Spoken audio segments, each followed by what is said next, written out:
Depuis quelques jours, je me dis que nous devrions commencer ce moment en douceur pour vous permettre d'arriver un peu tranquillement, de partager dans vos réseaux le lien YouTube. Réjouissez-vous, maintenant, la majorité présidentielle l'affirme, graphique et PowerPoint à l'appui, les Français vont mieux. En réalité, ceux qui ont le plus gagné, c'est les 1% les plus riches, qui ont eu des baisses d'impôts énormes, 4 milliards sur l'ISF. Et si on commence à regarder les 0,1 et les 0,001, ça a été énorme. Le gouvernement, à chaque fois, c'est on ferme les yeux et puis on distribue l'argent public aux grosses entreprises qui font des profits et qui licencient. Il n'y a pas de gauche dans Emmanuel Macron. On a compris quelque chose, c'est qu'il est ni de gauche, Emmanuel Macron. Il y a plein de choses comme ça que le Covid nous a montré finalement la faiblesse de nos économies face à un virus important, mais qui aurait pu être pire. Si ça avait été pire, moi, j'imagine pas où est-ce qu'on en serait. Il y a davantage de chômeurs, vous allez me dire, 5,7 millions en catégorie A, B et C à Pôle emploi en juin 2021, soit 4,4% de plus qu'en mars 2020. Pensez-vous sincèrement que votre carte de fidélité offerte gratuitement chez Leclerc, Carrefour ou Monoprix est là juste pour vendre service? Un Français sur 5 doit sauter des repas.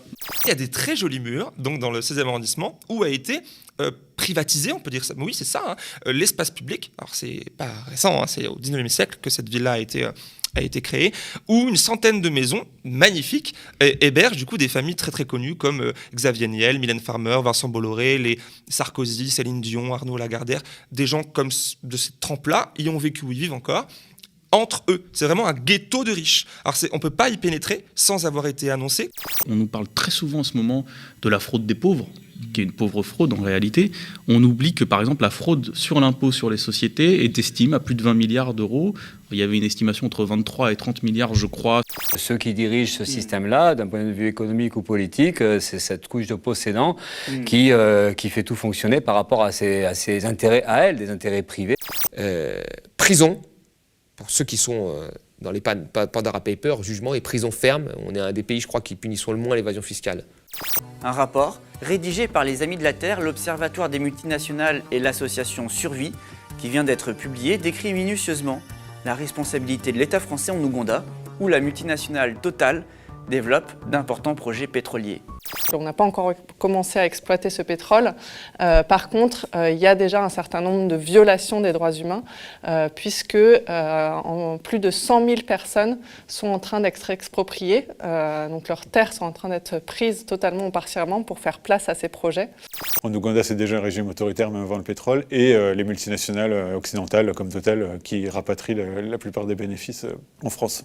On a découvert que les militaires français forment les militaires ougandais, les mêmes unités qui ont été déployées dans la zone pétrolière pour officiellement protéger les installations de Total, mais dans les faits, beaucoup plus réprimer aussi toutes les voix dissidentes.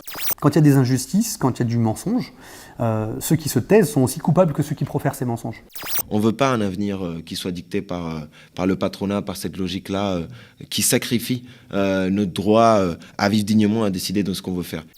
La recette, c'est celle-là. Il ne faut pas faire semblant d'être ce que nous ne sommes pas. Il ne faut pas transiger avec ce que nous sommes. Il faut avoir un discours clair et mobilisateur vis-à-vis des classes populaires. Après, ce qui nous manque, nous, c'est la force de virer tous ces gens-là et de changer tout ça, quoi. Mais bon, ça va venir. On peut prendre la verveine le matin, rien ne l'empêche, rien ne l'interdit.